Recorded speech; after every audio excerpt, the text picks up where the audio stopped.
لي نختم الفرصة باش نوجه كل دعمي إلى طاقم التحكيم اللي شفناه اليوم، كل طاقم تحكيم في البطولة المغربية، ونشد يعني نشجعهم.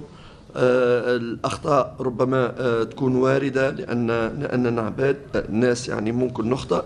شفنا اليوم تحكيم في المستوى، رغم اللي فما يعني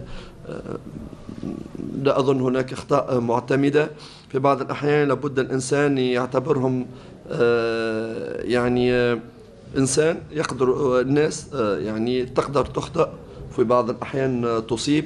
لابد باش نبعثوا لهم رسالة شكر ونرفعوا من معنوياتهم، لأنه المغرب والبطولة المغربية في حاجة أن يكون عنصر التحكيم في مستوى عالي يجاري التقدم والتطور في الرياضة وكرة القدم المغربية. ما تقطعش علي، ما كملتش في كرة القدم، لأنه كلامي معقول لو تفكر فيه، ما تستعجلش باش توقفني، فهمت؟